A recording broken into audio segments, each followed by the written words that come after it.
Scorer, kembali lagi bersama saya Dila Hantika. Nah, Scorer, pernah dengar kan istilah coach termahal? Tahu kan siapa? Bener banget namanya Coach Rahmat Dermawan. Tapi kira-kira bener nggak ya kalau dia itu merupakan coach termahal? Penasaran kan?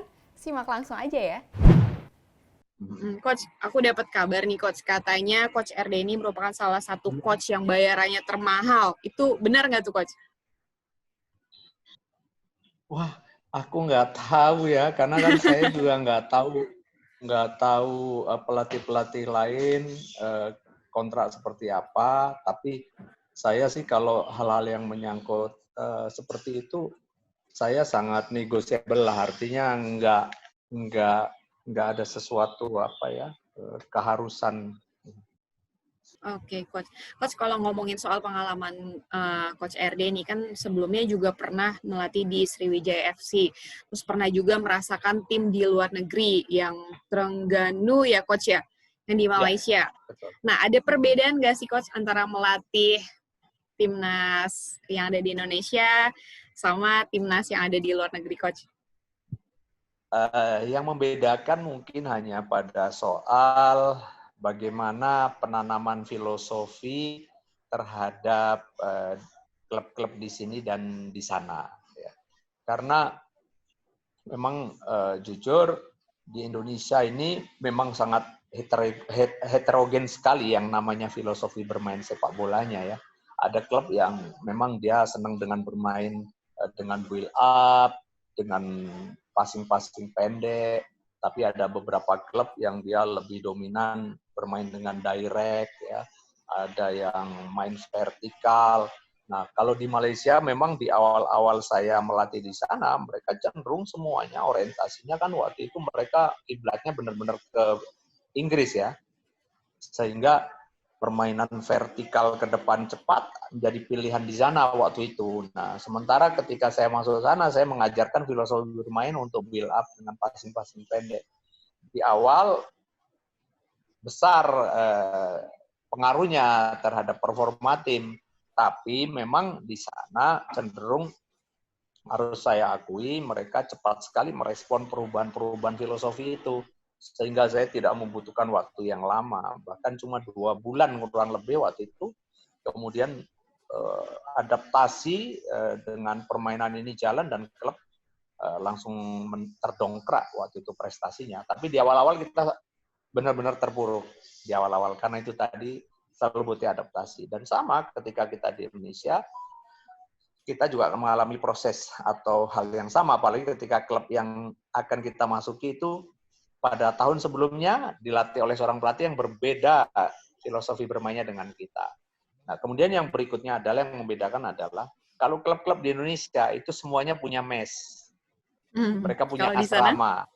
Ya, di sana nggak ada asrama, nggak ada mes. Klub sehebat GDT tidak punya asrama, tidak punya mes. Mereka semuanya hidup sendiri-sendiri, mengatur profesionalitas dirinya sendiri, mengkonsumsi makanan sendiri untuk mereka sendiri. Tapi ketika H-1 atau H-2 tergantung jarak pertandingannya, mereka akan dikumpulkan ya pada saat pertandingan itu di satu tempat yang ditentukan oleh pelatih. Jadi misalkan, oh kalau tempatnya dekat, oke H-1 atau kita main di home pasti H-1 kita baru masuk hotel. Jadi itu yang membedakan antara di sini dengan di sana dan kehidupan profesional tidak apa ya tidak ada mes itu tidak hanya berlaku untuk pemain senior tapi junior juga sama kecuali usia non kompetisi. Usia non kompetisi itu artinya di usia grassroots 14 tahun ke bawah mereka pakai mes. Oke, Coach, setelah ditawarin dan pernah di tim Malaysia, pernah nggak sih Coach ada tawaran dari klub luar lain Coach selama ini Coach? Ada, pernah. Nah, tapi waktu itu dia nggak puas sama bahasa Inggris saya. Dia nggak puas sama bahasa Inggris saya. Dan akhirnya saya pikir ya saya memang bahasa Inggris saya lebih otodidak ya. Saya grammarnya tidak begitu bagus, tapi yang penting saya bisa berkomunikasi, dan itu saya dari dulu memang modalnya nekat. Ketika saya tahun 2004 ikut international license Jerman pun, waktu itu saya nekat aja, bahasa Inggris saya masih sulit sekali, tapi yang penting saya pergi. Nah, dan ternyata ketika sampai di sana juga banyak peserta dari negara lain yang bahasa Inggrisnya lebih parah dari saya. Jadi itu yang membuat saya juga ternyata ketakutan itu datangnya itu Dari diri nggak harus, sendiri. iya dari diri sendiri, nggak harus itu ada takut. Yang penting kita pergi. Dan sama ketika saya sebetulnya saya berminat untuk pergi ke sana gitu. Walaupun itu klub divisi 2, tapi saya lihat levelnya lebih tinggi waktu ketika itu ya. Tapi ya hanya mereka sendiri yang ragu ya nggak jadi. Coach, kalau Coach RD sendiri punya pertimbangan atau kriteria khusus nggak sih untuk melatih atau memilih klub yang mau dilatih, Coach? Pertama, kalau Indonesia ya, saya akan sangat melihat dari sisi target dengan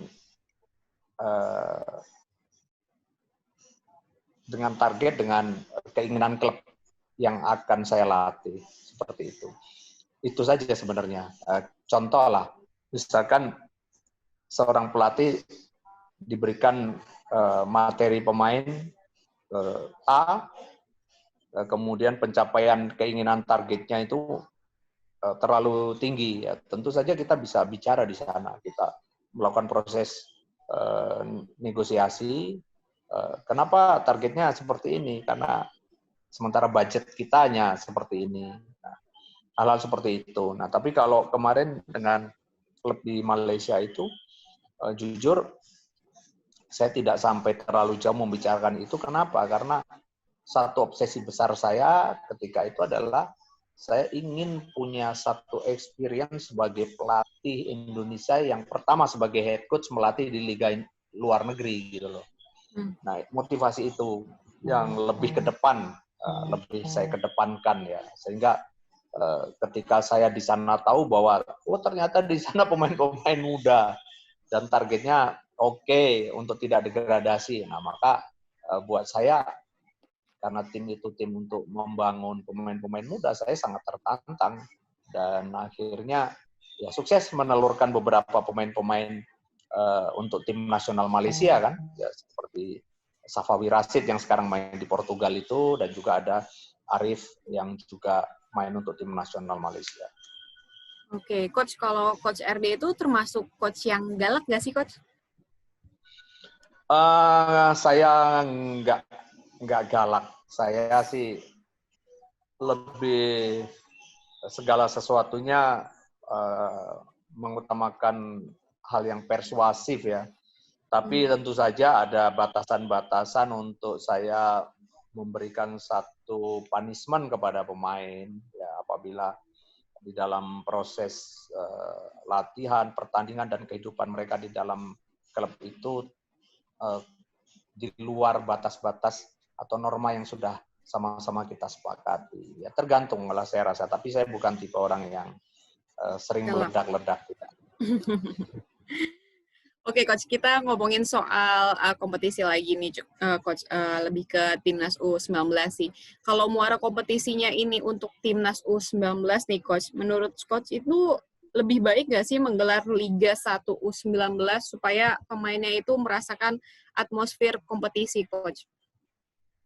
Iya, saya setuju sekali sebenarnya wacana untuk menggelar kompetisi usia 20 ke bawah ya, atau usia 19 tahun. Karena memang target kita ini kan untuk nantinya pemain ini bisa terus mengasah kemampuannya apabila timnas usia 19 ini tidak di dalam pemusatan latihan. Ya, mereka tetap bisa berkompetisi. Akan tetapi kalau kemudian mereka diharuskan dimainkan di tim Liga 1, saya rasa ini sebuah kompetisi profesional. Kompetisi di mana kita tahu tolak ukurnya bukan lagi mencoba atau memberi kesempatan, tapi levelnya adalah bagaimana membangun market team untuk bisa mendapatkan sesuatu yang nilai sponsor datang ke kita itu besar, tentunya dengan prestasi. Nah, kaitannya dengan pemain-pemain yang mencoba untuk dimainkan di klub Liga 1, ya tentu tidak bisa dipaksakan. Kalau memang kualitasnya bisa bermain dengan pemain-pemain lain di level Liga 1, itu tidak akan pernah kita pandang usianya. Mau 16 tahun, 17 tahun pun kalau dia bagus kita mainkan.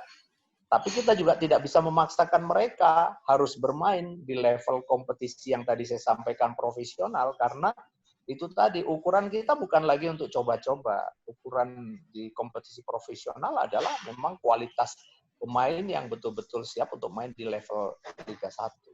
Jadi itu sebenarnya. Nah, Wayne Rooney untuk main di Liga Premier League ketika itu, dia usia 16 tahun sekian bulan dengan Everton.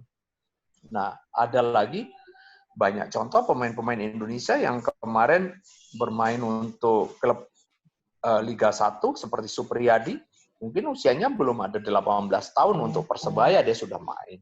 Artinya sebetulnya tidak ada batasan usia untuk kompetisi Liga 1. Tapi untuk menjaga kualitas pemain-pemain 19 bisa terus terjaga, memang yang terbaik, yang paling tepat adalah kompetisi usia 19 tadi.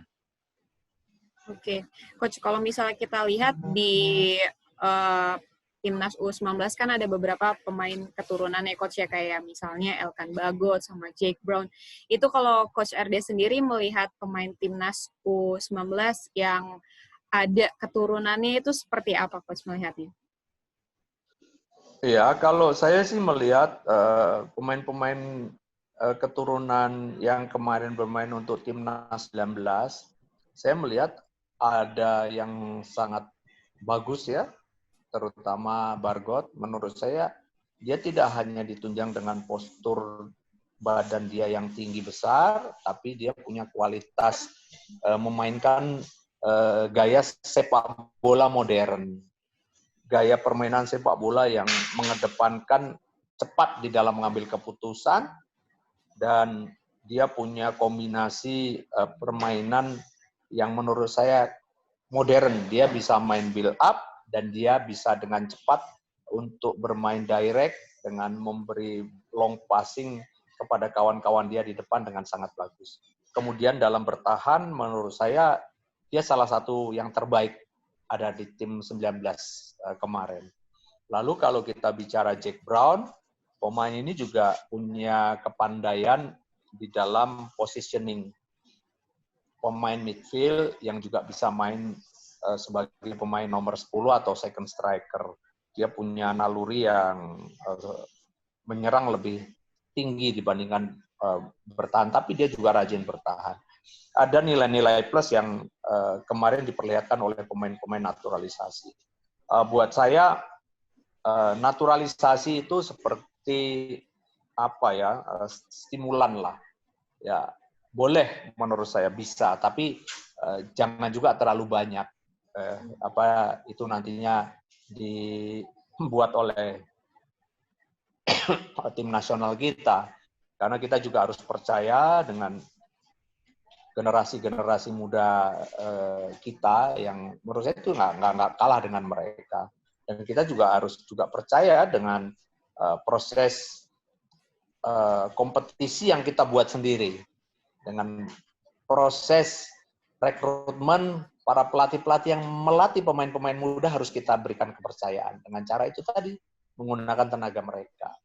Ada kurang ya, tapi menurut saya akan lebih bagus kita kalah secara terhormat daripada kita sudah kalah tapi menggunakan pemain-pemain yang menurut saya nggak beda jauh dengan pemain-pemain yang ada saat ini.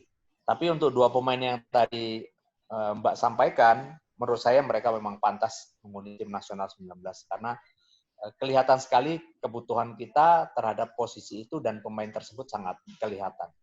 Nah, ini menurut Coach RD nih, kalau misalnya timnas U19 kan sekarang sudah dilatih sama Sintayong nih. Ada perubahan nggak sih dari U19-nya sendiri nih, Coach? Oke, saya melihat bahwa proses dalam pemusatan latihan yang pertama kali Sintayong buat dengan saat sekarang, memang yang membedakan dan berproses baik itu adalah bagaimana konfidensi pemain menghadapi lawan-lawan yang notabene punya kualitas bagus, itu terlihat dengan jelas. Mereka terus membaik dan membaik. Dan kita melihat bagaimana terlihat juga proses ketika pemain-pemain di awal-awal pemusatan latihan itu diberikan lawan yang betul-betul kuat. Dan jujur, saya sempat agak kaget juga, agak surprise buat saya. Karena biasanya di dalam pramusim ketika sedang membangun kondisi fisik, itu kalau kita bicara membangun kondisi fisik, tentu ada elemen-elemen otot-otot yang fatigue istilahnya, lelah. Di mana kelelahan itu biasanya mengakibatkan menurunnya kecepatan, fleksibilitas, ya terus kemudian juga efeknya tentu sentuhan dengan bola atau ball feeling akan ada sedikit perbedaan.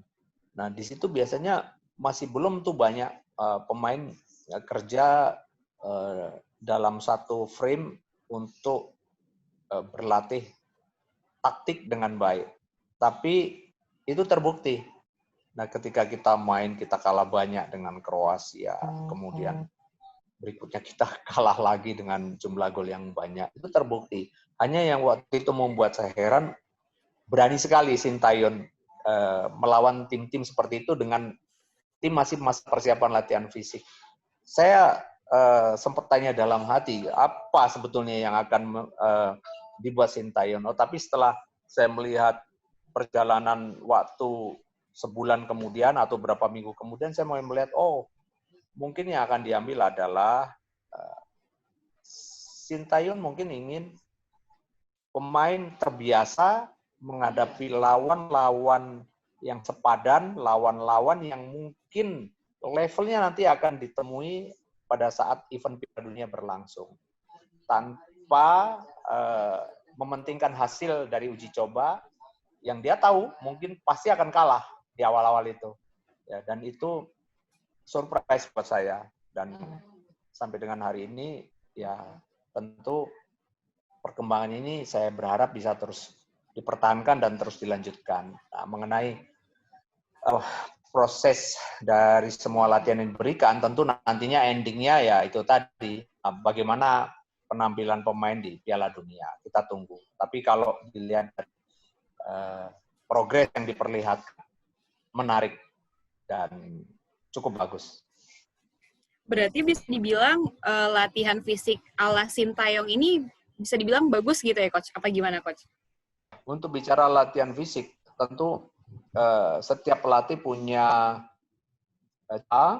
yang berbeda-beda ya. Ada dua cara yang sebetulnya selama ini menjadi pegangan setiap pelatih saat ini melatih fisik. Yang pertama, di dalam pengaturan periodisasi mereka bisa melakukan latihan dengan istilahnya terpisah ya. Jadi memisahkan komponen latihan fisik, teknik dan taktik. Ya, kemudian ada juga dengan cara holistik di mana mereka menggabungkan semua unsur di dalam sepak bola itu dalam bentuk latihan fisik. Nah, yang dipakai pegangannya itu adalah intensitas kerja mereka, yaitu waktu dan intensitas. Nah, Sin rupanya mungkin dia di awal-awal kemarin pakai periodisasi yang saya katakan latihan terpisah, ya, di mana kalau saya lihat ada latihan-latihan yang dia buat latihan-latihan strength, ya, yang masih pakai metode-metode yang biasa dilakukan oleh banyak pelatih-pelatih yang dulu pernah menangani timnas Indonesia juga. seperti Anatoly Polusin, kemudian Ivan Toplak, kemudian Ivan Kolev, ya.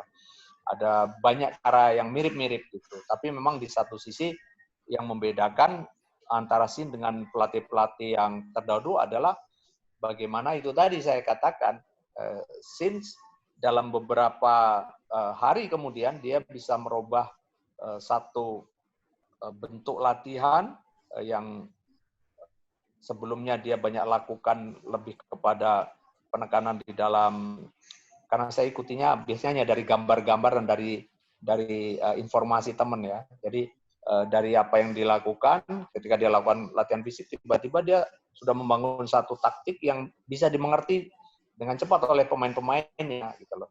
Nah ini yang sekali lagi membuat saya surprise. Karena di pertandingan uji coba fase kedua itu sudah beda sekali kelihatan. Tapi kalau ditanya apakah latihan fisiknya efisien, tentu sekali lagi saya nggak bisa mengatakan efisien atau tidak efisien karena kita belum melihat secara keseluruhan hasil yang diperlihatkan oleh setiap pemain.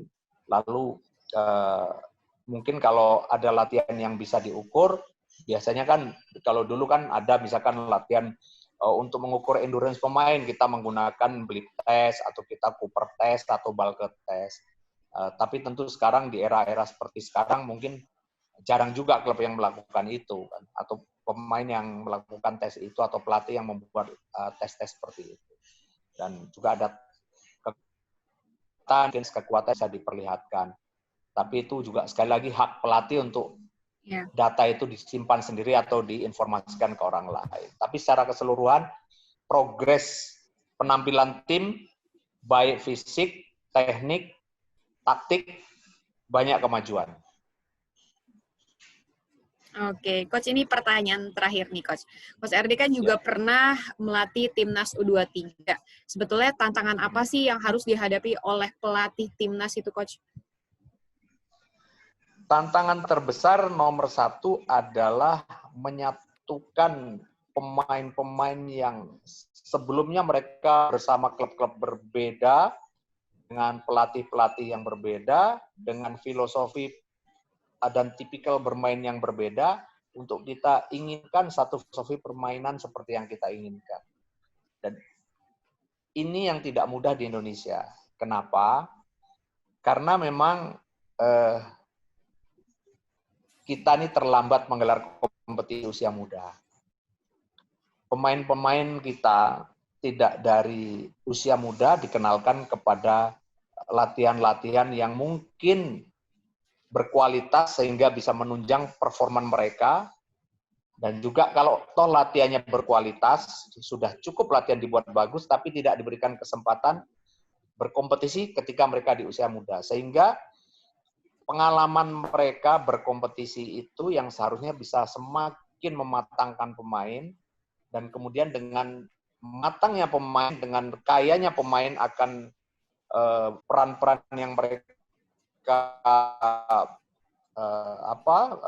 peran yang mereka lakukan di dalam sebuah pertandingan itu, yang dimana pelatih sebelumnya, bagaimana kalau main dengan 3-4-3, kemudian bagaimana taktik compact defense, bagaimana bermain dengan direct, bagaimana bermain dengan build up, itu sudah mereka dapat pelajaran itu di dalam proses kompetisi mulai dari usia muda, tapi baru mereka dapatkan ketika mereka bergabung bersama klub divisi 1 dan ketika mereka bergabung sebagai pemain nasional. Dan sehingga waktu beradaptasi untuk membangun satu filosofi dan kesepahaman itu tidak sebentar.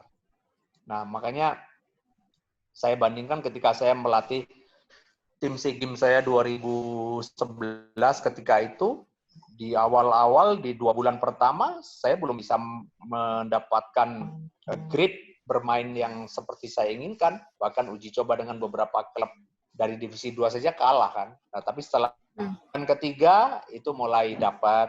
Kita bermain hampir tidak pernah kalah di dalam uji coba internasional, dan itu yang kemudian saya harus jujur katakan selalu butuh waktu untuk membangun nasional yang kuat. Oke, terima kasih banyak Coach atas waktunya. Mohon maaf kalau ganggu loh Coach. Sama-sama. Terima kasih ya Coach ya, sehat selalu. Semoga Liga Ya, Satunya salam juga. buat Bang Fajar. Oke, siap. Amin. Iya, siapa tahu nanti kita bisa ngobrol-ngobrol lagi Coach secara langsung sambil bersepeda mungkin. Siap. Oke, makasih banyak ya Coach ya.